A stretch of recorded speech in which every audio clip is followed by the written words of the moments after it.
Welcome back to another episode of Offbeat Adventures. We're standing here once again on the grade of the former Canadian Northern Railway and later Canadian National Railways, Dorion, and then subsequently Kinghorn Subdivision. We are just north, of a place called Wanogu Lake, here in the municipality of Greenstone, Ontario. Wanogu Lake is just north of the community of Nipigon, Ontario. And so what we're going to be doing today is we're going to be picking up where we left off from a previous hike right here. And we're going to be working our way west to a road, mileage 56 road, which is a little over 3 miles or so from here. This is actually a redo.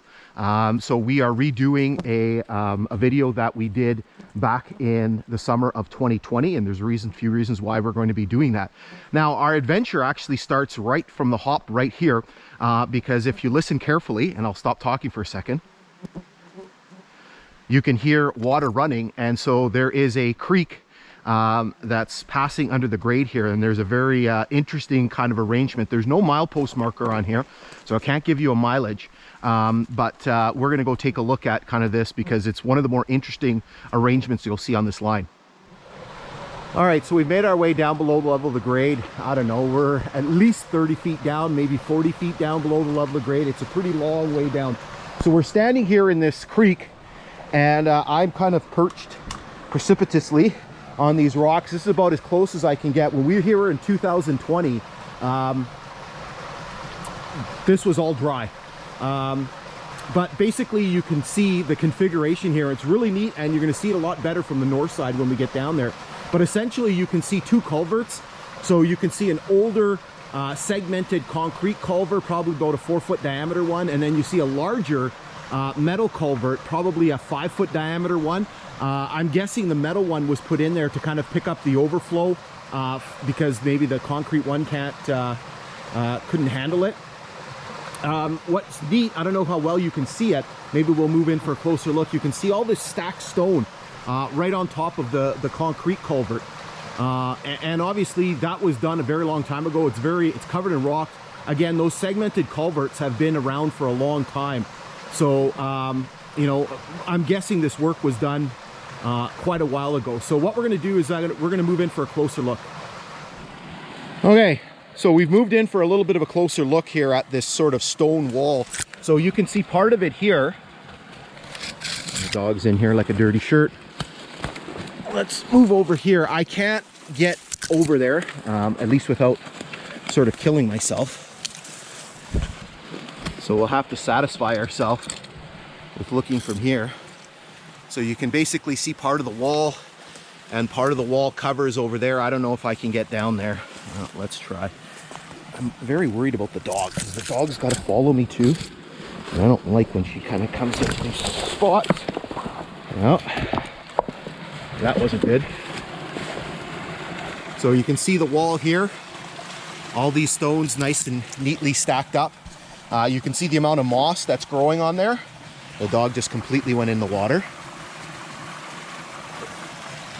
So what we're going to do is we're going to jump the grade and go take a look at things on the north side. All right, so we've made our way down below the grade. This is probably one of the more interesting culverts that I've ever seen on this railway line. You can see this little creek that comes down. I don't know if there's a name for it, but right away you can see, Luna, come here. Luna, come here. You can see some of the work that they've done. I'm guessing at some point this was a natural sort of channel, but in order to sort of facilitate everything, they've stacked, and I don't know when this was done. This was all stacked in this rock, and you can see what they've done is they've put metal bars, and they look like they actually are, because one over there, you can see it, it's a crowbar. They're crowbars that have had parts of them cut off. And then they're aligned all along the side there, and then on here as well.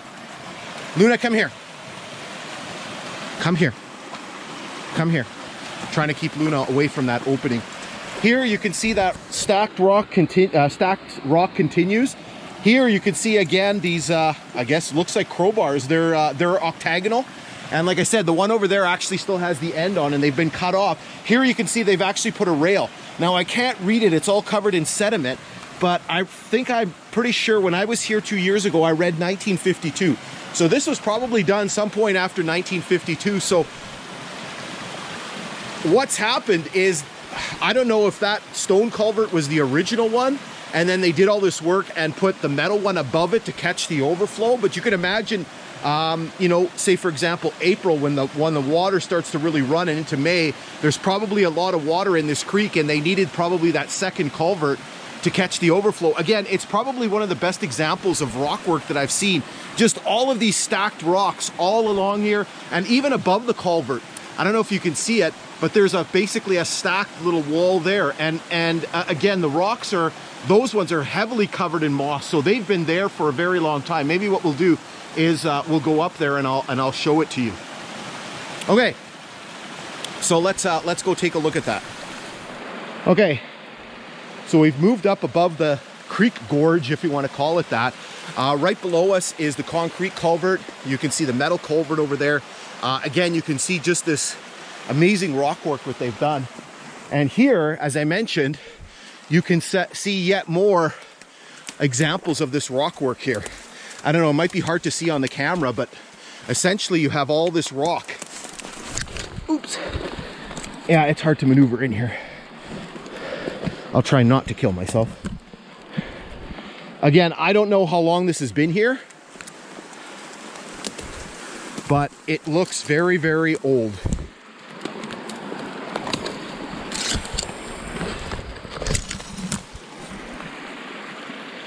And so again, this was all used to basically keep all this material cut from sliding down. And if I come over here, you can basically see that it is sort of a problematic spot. Again, you can see kind of that there's kind of a little bit of a erosion that's kind of happening here. But again, just quite amazing. So if I pan back over here, you can kind of see on looking down all that stacked rock. Okay, so what we're gonna do is we're gonna jump back on the grade and, for the most part, I guess, start our journey. Okay, so let's get started with today's hike. We need to keep moving because the black flies and the mosquitoes are just atrocious. And I'm not underselling that. They are just horrible. Now we do need to stop again for a second. This section of grade is kind of quiet. There is that interesting culvert arrangement that we just saw that's very unique. We don't really see that in any other places. There is one other sort of interesting thing to take a look at. But for the most part, it's kind of a quiet section. So there's not a lot to take a look at. So we'll take our opportunities while we can. Here's a telegraph pole. You don't see this very often. There's actually like not a single insulator on here. They've all been completely stripped off, maybe because it's proximity to the grade. But we have to take those little opportunities, because other than those two big things and one kind of former railway stop, there's really not a lot kind of going on this section. Okay, so while we have a minute here, let's do our history lesson. We pass through this cut here. So this line was constructed by Canadian Northern Railway between 1911 and 1914. It was going to be one of the final pieces in Canadian Northern's transcontinental ambitions. The Canadian Northern Railway got its start back in Manitoba in 1896. They bought up some old charters and some lines and things like that. Their first big project was the construction of a line, pretty ambitious project, between the then city of Port Arthur, which is now Thunder Bay, and Winnipeg, and that was completed between 1899 and 1902. Now, once they had finished that line, they began sort of this massive building campaign, and they built quite a number of lines through the prairies, particularly the northern part of the prairies, and then they started also building north from Toronto, eventually reaching up into the Sudbury area. Through the trees here, you can see Wanogu Lake. Now, eventually Canadian Northern realized that for their company to be successful, they would need a transcontinental line. The issue with that is that there were certain sections of line that they did not want to build, and this was one of them. So they did not want to build the line between Port Arthur, here's a tie. They didn't want to build the line between the Sudbury area, specifically Royal, and Port Arthur, because it was going to be very difficult and therefore very expensive. So they looked at all kinds of different options, including trying to get a running rights agreement with Canadian Pacific, and none of it ever panned out. And so unfortunately for Canadian Northern, they had to build. So again, construction started in 1911, and on New Year's Day 1914 the last spike was driven, and a year later the line opened for traffic. Now unfortunately for Canadian Northern, they didn't get to really enjoy that for very long, because by 1917 construction costs, for example this area, the mountains of British Columbia, were essentially devastating the company, and that coupled with the financial pressures of World War I, the company was in serious financial trouble and had to be taken over by the Canadian government. And sorry, I'm just looking for something here. What am I looking for? I must have missed it.